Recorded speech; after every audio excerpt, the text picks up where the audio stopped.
తెలంగాణ నీటి హక్కుల కోసం బీఆర్ఎస్ జంగ్ సైరన్ మోగించింది. బనకచెర్ల ద్రోహాన్ని బద్దలు కొడతామంటూ నవతరంతో కలిసి నడుస్తుంది.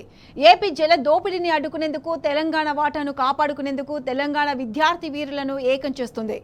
ఆదంబరిస్తే ఆగమైపోతామని, నది జలాల్లో జరుగుతున్న కుట్రలు తెలుసుకోకపోతే ఈ తరమే కాదు రాబోయే తరాలని నాశనమవుతాయని విద్యార్థులకు అవగాహన కల్పిస్తుంది. వెంటనే మేల్కొని నీటి హక్కులను కాపాడుకోకపోతే తెలంగాణ బతుకులు తెల్లారుతాయంటూ నినదిస్తుంది. ఈ మేరకు బీఆర్ఎస్వి ఆధ్వర్యంలో మంచిర్యాలలో అవగాహన సదస్సు నిర్వహిస్తుంది. ఈ కార్యక్రమంలో ఎమ్మెల్సీ దేశపతి శ్రీనివాస్, ఎమ్మెల్యే కోవా లక్ష్మి, జల వనరుల అభివృద్ధి సంస్థ మాజీ చైర్మన్ వి ప్రకాష్, పలువురు మాజీ ఎమ్మెల్యేలు పాల్గొంటారు. రేవంత్ తెలంగాణకు చేస్తున్న మోసాన్ని విద్యార్థులకు అవగాహన కల్పించనున్నారు.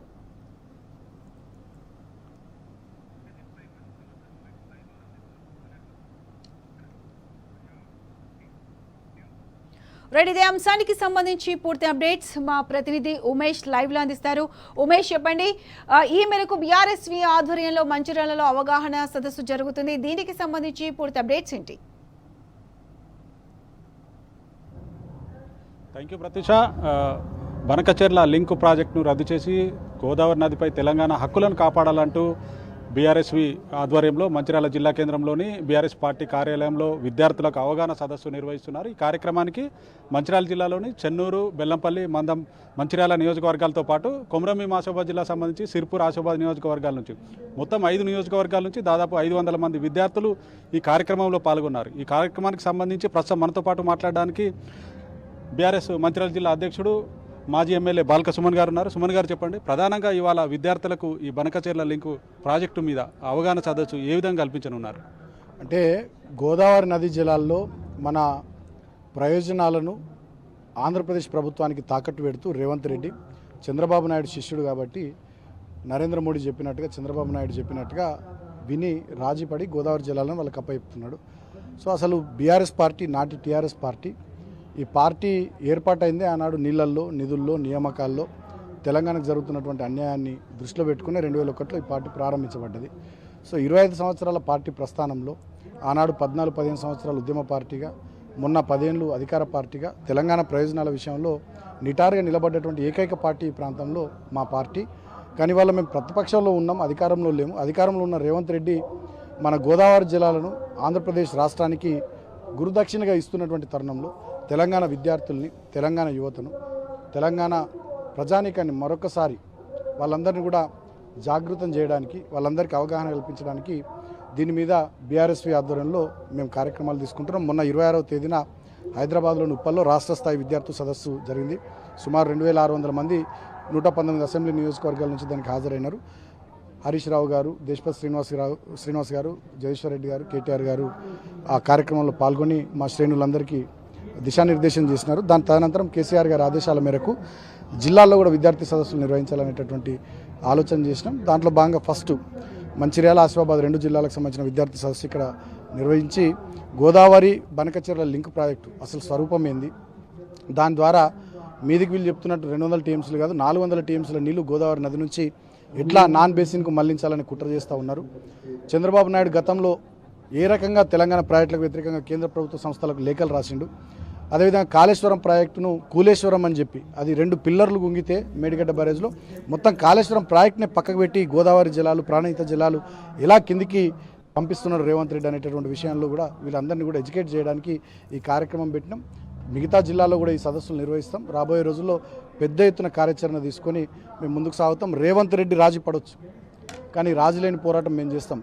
తెలంగాణలో గోదావరి నది జలాల విషయంలో కానీ, కృష్ణా నది జలాల విషయంలో కానీ, తెలంగాణ నీళ్ల హక్కులు, తెలంగాణ రాష్ట్ర ప్రయోజనాల విషయంలో గట్టిగా మా పార్టీ, మా విద్యార్థి విభాగం, అన్ని విభాగాలు కూడా తెలంగాణ జనాన్ని అంతా కూడా సమీకరించి రాబోయే రోజుల్లో పెద్ద ఎత్తున కార్యాచరణ తీసుకుంటాం. ఒకటి ప్రధానంగా చెప్పండి, ఇవాళ కాళేశ్వరం ప్రాజెక్టు నిండబెట్టి ఎందుకు బనకచెర్ల లింకు ప్రాజెక్టుపై ఇవాళ కాంగ్రెస్ ప్రభుత్వం అంత అమితాసక్తితో ఎందుకు ముందుకెళ్తుందంటున్నారు? అంటే ఇది చంద్రబాబు నాయుడు మీద ఢిల్లీలో ఉన్నటువంటి బీజేపీ పార్టీ ఆధారపడ్డది. చంద్రబాబు నాయుడు ఏమో మొదటి నుంచి తెలంగాణ ప్రయోజనాలకు వ్యతిరేకంగా పనిచేసేటటువంటి నాయకుడు. ఆయన శిష్యుడు గతంలో తెలుగుదేశం పార్టీలో చంద్రబాబు నాయుడు కింద పనిచేసినటువంటి వ్యక్తి రేవంత్ రెడ్డి. తెలంగాణ ఉద్యమం ఉధృతంగా సాగుతున్న రోజుల్లో కూడా రేవంత్ రెడ్డి తెలుగుదేశం పార్టీలోనే ఉన్నాడు. ఇవాళ బీజేపీ, కాంగ్రెస్, చంద్రబాబు నాయుడు, తెలుగుదేశం ముగ్గురు కలిసి ఇవాళ తెలంగాణ ప్రయోజనాలకు ఉరిపెడుతున్నారు. తెలంగాణ రైతు గొంతుకు వస్తున్నారు. మనకు న్యాయంగా గోదావరి నదీ జలాల్లో 968 టీఎంసీల నీళ్లు రావాలి. ఉమ్మడి ఆంధ్రప్రదేశ్ అప్పటి కేటాయింపులు కానీ అప్పుడు ప్రాజెక్టుల నీళ్ళ కేటాయింపులు అప్పటి ట్రిబ్యునల్స్ ఇచ్చినటువంటి అవార్డ్స్ అని చూసుకుంటే 968 టీఎంసీల నీళ్లు రావాలి. ఆ వాటను ఇప్పటికి చంద్రబాబు నాయుడు ఒప్పుకోడు. మన కాళేశ్వరంకు కానీ మన భక్తరామదాసు కానీ మన సీతారామ ప్రాజెక్టుకు వ్యతిరేకంగా ఆయన కేంద్ర ప్రభుత్వ వివిధ ఏజెన్సీలకు లేఖలు రాసిండు. వాటిని విత్డ్రా చేసుకోమనండి, చేసుకోడు. అదేవిధంగా ఇవాళ కృష్ణానదిలో కూడా నాగార్జున సాగర్ నుండి కానీ శ్రీశైలం నుండి కానీ పెద్ద ఎత్తున పోతిరెడ్డిపాడు నుండి శ్రీశైలం బ్యాక్ వాటర్ పోతిరెడ్డిపాడును 88,000 క్యూసెక్లకు పెంచుకొని అక్కడ నుంచి కూడా పెద్ద ఎత్తున నీళ్లు తీసుకొని పోతున్నారు. అడిగేటోడు లేడు. సో ఇవాళ ఈ ముగ్గురు కూడా ఒక్కటైపోయారు. మోడీ, చంద్రబాబు నాయుడు, రేవంత్ రెడ్డి ముగ్గురు ఒక్కటైపోయి ఇవాళ తెలంగాణ ప్రయోజనాలకు శాశ్వతం గురిపెట్టే ప్రయత్నం చేస్తూ ఉన్నారు. సో ఇక్కడ నేను తెలంగాణ ప్రజల్ని కూడా కోరేది, మీ అందరికీ కూడా చేసే విజ్ఞప్తి ఏంటంటే ఈ సమయంలో మనం కాము ఉన్నట్టయితే, ఈ సమయంలో మనం మాట్లాడకుండా గొంతు విప్పకుండా ఉన్నట్టయితే శాశ్వతంగా తెలంగాణ రైతుకు ఉరేసిన వాళ్ళం అవుతాం. ఎందుకంటే గోదావరి నదిలో 968 టీఎంసీల నీళ్లు మనకున్నాయి. ఇవాళ వాళ్ళు ప్రాజెక్టులు కట్టుకుంటే రైపీరియన్ రైట్స్ కింద రేపు ట్రిబ్యునల్ వచ్చిన తర్వాత ఆల్రెడీ 80,000 కోట్ల ప్రాజెక్ట్ అంటున్నారు. దీన్ని 2 టీఎంసీలు అని చెప్తున్నారు, 4 టీఎంసీల నీళ్లు తీసుకునేటట్టుగా కాలువలు తవ్వుతున్నారు. రేపు రైపీరియన్ రైట్స్ కింద మేము 50,000 70,000 కోట్లు ఖర్చు పెట్టినాము, మరి ప్రజాధనం వృధా అవుతుంది, మాకు నీళ్ళ కేటాయింపులు చేయాలంటే ఏ ట్రిబ్యునల్ వచ్చినా ఆంధ్రకు నీళ్ళ కేటాయింపులు చేయాల్సి వస్తుంది. అదే జరిగితే తెలంగాణ రైతుకు శాశ్వతంగా మనం ఉరేసిన వాళ్ళం అవుతాం. కాబట్టి రేవంత్ రెడ్డి రాజీ పడ్డాడు, బనకచెర్ల మీద సంతకం పెట్టిండు, వచ్చిండు, మోడీ చంద్రబాబు నాయుడు చెప్పినట్టు వింటున్నాడు. కాబట్టి నిన్న లోకేష్ మాట్లాడిండు, మేము ఎట్లా అనుమతులు తెచ్చుకోవాలి, ప్రాజెక్ట్ ఎట్లా కట్టుకోవాలో మాకు తెలుసు అంటాడు. ఆనాడు అసలు అపెక్స్ కౌన్సిల్ అనుమతి లేకుండా టెక్నికల్ కమిటీ వేయడానికే వీల్లేదు. ఈయన మీటింగ్కి పోయి ఎజెండాలో మొదటి అంశం బనకచెర్ల సంతకాలు పెట్టొచ్చింది కమిటీ వేయడానికి. బయటకు వచ్చి లీలా ప్యాలెస్ హోటల్లో ప్రెస్ మీట్లో విలేకరులు అడిగితే లేదు బనకచెర్ల ఎజెండాలో లేదని అబద్ధం చెప్పిండు. సో మొత్తంగా అబద్ధాలు మాట్లాడుతూ ఇవాళ గోదావరి నీళ్ళన్నీ కూడా, కృష్ణా నీళ్ళన్నీ కూడా ఆంధ్రప్రదేశ్ తీసుకొని పోతుంటే పదవుల కోసం పెదవులు మూసుకొని చంద్రబాబు నాయుడుకు ఊడిగం చేసుకుంటా, మోడీకి ఊడిగం చేసుకుంటా రేవంత్ రెడ్డి బతుకుతూ ఉన్నాడు. రేవంత్ రెడ్డి రాజీ పడవచ్చు కానీ కేసీఆర్ రాజీ పడాడు, మేము రాజీ పడం. డెఫినెట్గా పేగులు దిగేదాకా కొట్లాడతాం. ఆనాడు కొట్లాడినాం, ఇవాళ కూడా తెలంగాణ నీళ్ళ కోసం, తెలంగాణ ప్రయోజనాల కోసం కొట్లాడతాం. తెలంగాణలో 8 మంది బీజేపీ ఎంపీలు ఉన్నారు, 2 కేంద్ర మంత్రులు ఉన్నారు. దద్దమ్మల కంటే హీనం, ఒక్కడు మాట్లాడతలేడు. లేస్తే కేసీఆర్ మీద, బీఆర్ఎస్ మీద ఒక్క కాలు మీద లేచే బండి సంజయ్ కానీ, కిషన్ రెడ్డి కానీ, భారతీయ జనతా పార్టీ ఎంపీలు రఘునందన్ రావు కానీ, అరవింద్ కానీ ఎవరు కూడా ఈ అంశంలో మాట్లాడతలేరు. కాంగ్రెస్ పార్టీలో కూడా మంత్రులు మాట్లాడతలే, ఎంపీలు మాట్లాడతలే, ఎమ్మెల్యేలు మాట్లాడతలే. ఇవాళ కాళేశ్వరం ప్రాజెక్టులో ఒక 2 పియర్స్ గుంగితే కన్నెపల్లి పంప్ హౌస్ నుండి నీళ్ళు ఎత్తిపోయకుండా మొత్తం ఉత్తర తెలంగాణ నిండబెట్టిండి. ఇవాళ వర్షాలు లేవు, నీళ్లు లేవు, చెర్లు నింపలే, చెక్ డ్యాములు నింపలే, వాగులు నింపలే, ప్రాజెక్టులు నింపలే. ఇవాళ రైతాంగం మొగులు దిక్కు ముఖం పెట్టి ఆశగా ఎదురు చూస్తున్నారు. వర్షాలు లేక ఇబ్బంది పడుతూ ఉన్నారు. తెలంగాణ రైతు ప్రయోజనాన్ని దెబ్బగొట్టి ఇవాళ ఆంధ్రాకు మాత్రం నీళ్ళు ఇచ్చే విషయంలో రేవంత్ రెడ్డి చాలా ఉత్సాహంగా పనిచేస్తున్నాడు.